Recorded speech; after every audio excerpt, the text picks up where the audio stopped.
Assalamualaikum warahmatullahi wabarakatuh. Perkenalkan, nama saya Fajar Dwi Nanda Putra dari Prodi Pendidikan Bahasa Indonesia, Fakultas Bahasa dan Seni, Universitas Negeri Padang. Baiklah, kali ini saya akan menjelaskan 5 buah teks, yaitu teks prosedur, teks berita, teks eksposisi, teks persuasi, dan teks argumentasi. Bila kita langsung saja kepada teks yang pertama, yaitu teks prosedur.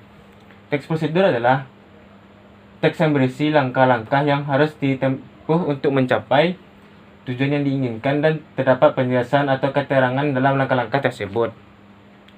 Teks prosedur ini memiliki 4 buah struktur teks. Yang pertama itu judul, yang kedua itu kalimat pengantar, yang ketiga itu bahan dan peralatan, yang keempat itu tahapan proses yang ditulis secara berurutan. Bila kita langsung saja kepada penjelasannya, itu yang pertama judul.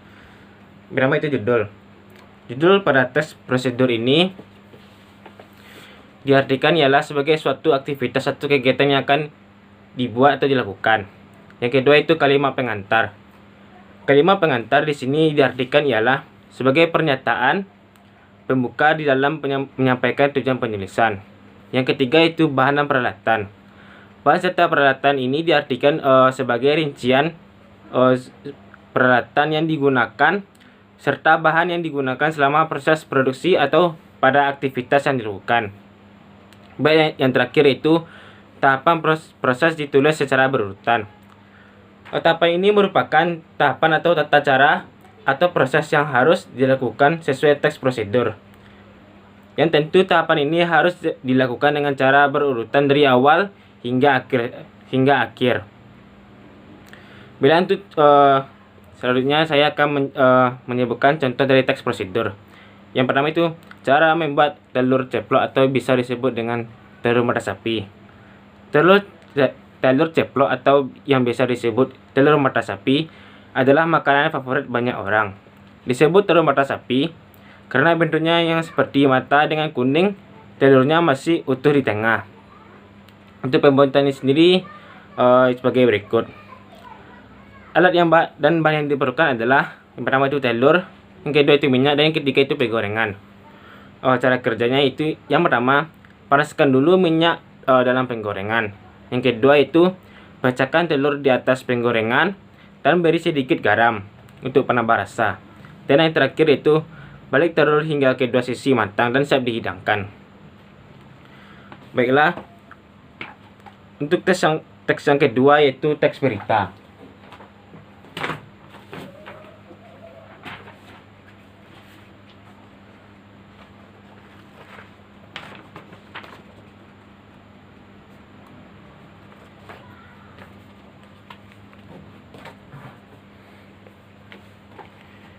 Yang kedua itu teks berita. Teks berita ialah teks yang melaporkan kejadian, peristiwa, atau informasi mengenai sesuatu yang telah terjadi atau yang sedang terjadi. Teks berita ini biasanya disampaikan secara lisan maupun tulisan. Teks berita juga memiliki struktur teks, yaitu yang pertama itu orientasi berita.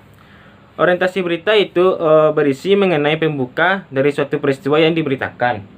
Biasanya terdapat penjelasan singkat mengenai berita tersebut. Yang kedua yaitu peristiwa. Peristiwa berisi mengenai jalannya kejadian dari awal sampai akhir, yang didasari pada peristiwa yang terjadi dan dijelaskan berdasarkan fakta dari lapangan. Dan yang ketiga itu sumber berita. Sumber berita berisi mengenai sumber yang didapatnya dari berita tersebut. Biasanya berita yang ditambahkan sumber dituliskan pada media cetak seperti koran, tapi tidak jarang juga media elektronik juga menyertakan sumber berita, terutama di internet. Baiklah, saya akan menyebutkan contoh teks berita ini.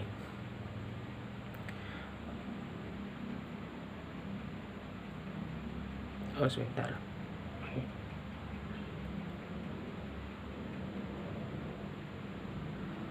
Contoh teks berita yaitu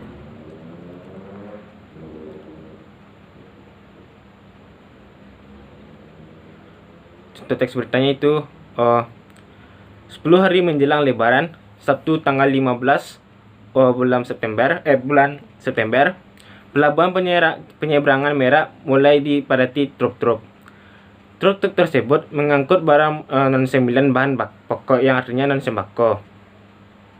Tingginya arus truk dalam 2 hari terakhir berkaitan dengan adanya larangan melintas bagi truk non-sembako ini pada tanggal 21 sampai 25 November.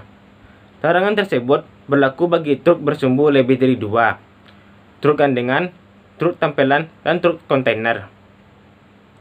Penumpukan truk bersumbu 2 tersebut seperti di Pelabuhan Merak menyebabkan antrian truk sekitar 100 meter dari pintu masuk kapal. Antrian tersebut masih dalam batas normal. Antrian ini belum membludak ke luar area parkir pelabuhan. Akibat penumpukan truk ini, beberapa sopir truk mengaku harus menunggu sekitar 2 hingga 4 hari untuk bisa masuk kapal. Sumber dari Kompas dengan beberapa penyesuaian. Bila kita langsung saja ke teks yang selanjutnya, itu teks eksposisi.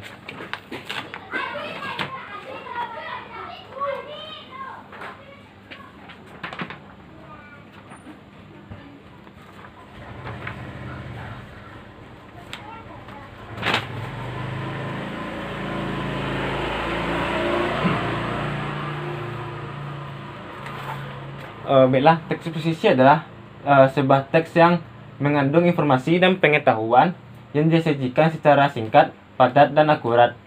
Biasanya teks eksposisi ini bersifat ilmiah, yang artinya teks ini harus berdasarkan fakta, seperti berdasarkan hasil sebuah penelitian, berdasarkan pendapat para ahli, ataupun sebagainya. Teks eksposisi juga memiliki struktur teksnya.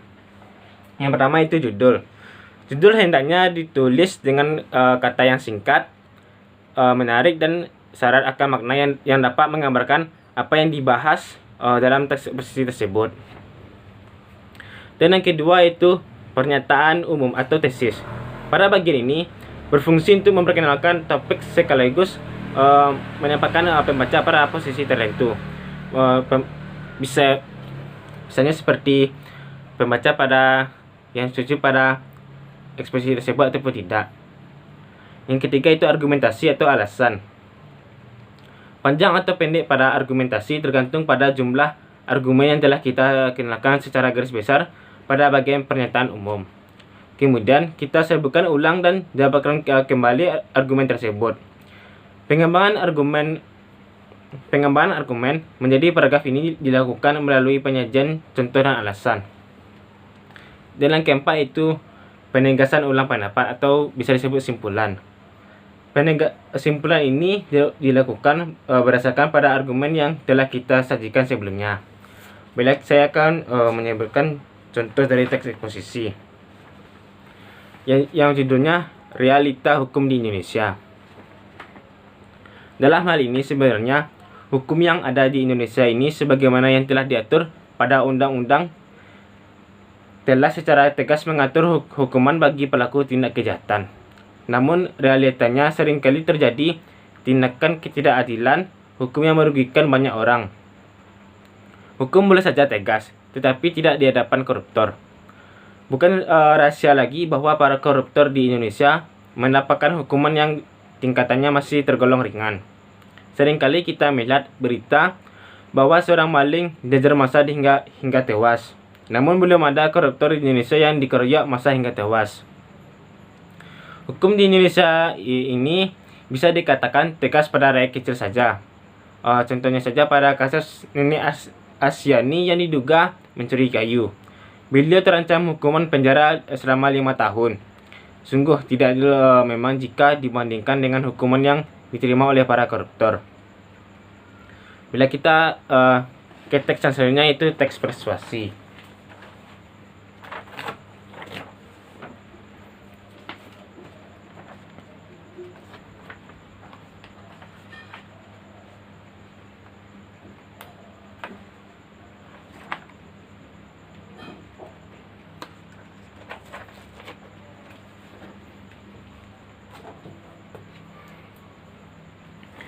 Baiklah, teks persuasi adalah teks yang bertujuan untuk mengajak, menyuruh, atau membujuk pembacanya melakukan sesuatu sesuai dengan apa yang telah disampaikan penulis. Teks persuasi ini biasanya menggunakan diawali dengan kata mari atau marilah sebagai bentuk kata ajakan.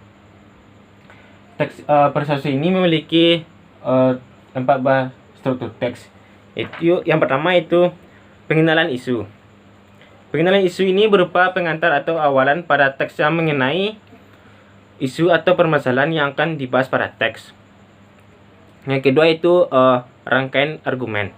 Rangkaian argumen berupa pendapat dari penulis mengenai isu yang dikemukakan sebelumnya. Bagian ini juga mengemukakan data atau fakta yang mendukung argumen tersebut. Dan yang ketiga itu pernyataan ajakan.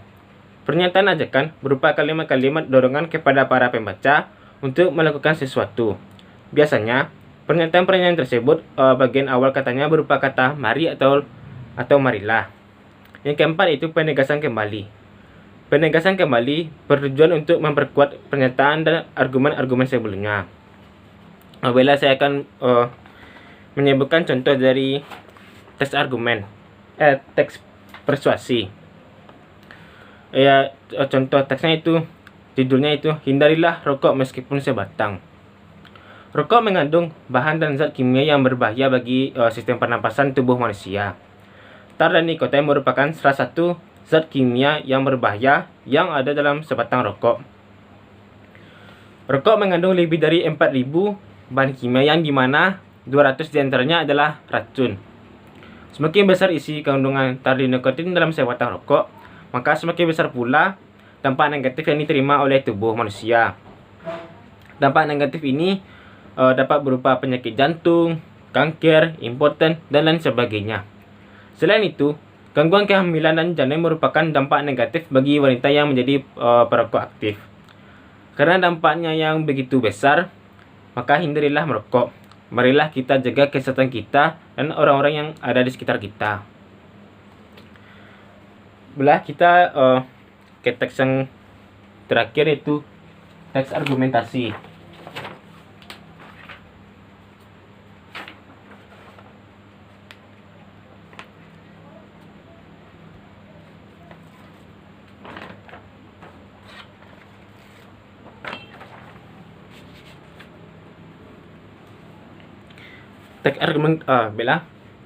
Teks argumentasi. Teks argumentasi merupakan teks yang berisikan opini penulis untuk meyakinkan pembacanya agar memiliki pendapat yang sama dengan penulis. Teks argumentasi ini juga memiliki 3 buah struktur teks. Yang pertama itu pendahuluan. Pada bagian ini umumnya berisikan mengenai latar belakang atau pengenalan dari masalah yang terjadi. Yang kedua itu tubuh argumen. Pada bagian ini umumnya berisikan mengenai pendapat, pandangan, ide, dan gagasan yang diikuti dengan fakta yang berfungsi untuk menguatkan dan juga membuktikan bahwa gagasan tersebut memang ada. Dan yang terakhir itu penutup. Pada bagian ini umumnya berisikan mengenai kesimpulan akhir yang logis dan juga bisa ditangkap oleh nalar pembaca.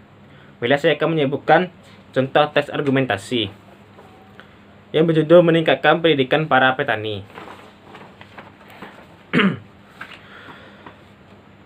Meningkatkan tingkat pendidikan para petani sama saja pentingnya dengan berusaha untuk meningkatkan kehidupan mereka. Petani memiliki tingkat pendidikan yang cukup tinggi bisa merubah sistem pertanian yang tradisional menjadi sistem pertanian modern yang produktif. Petani dengan tingkat pendidikan yang relatif tinggi dapat memberikan umpan balik yang sesuai di tingkat pusat dan juga daerah terhadap gagasan yang diajukan oleh perencanaan pembangunan. Oleh karena itu, mengapa mengembangkan tingkat pendidikan dari para petani adalah hal yang sangat mendesak untuk segera dilakukan. Jadi itulah penjelasan saya mengenai teks berita, prosedur, eksposisi, argumentasi, dan persuasif. Jika ada penyampaian atau salah kata, mohon dimaafkan. Assalamualaikum warahmatullahi wabarakatuh.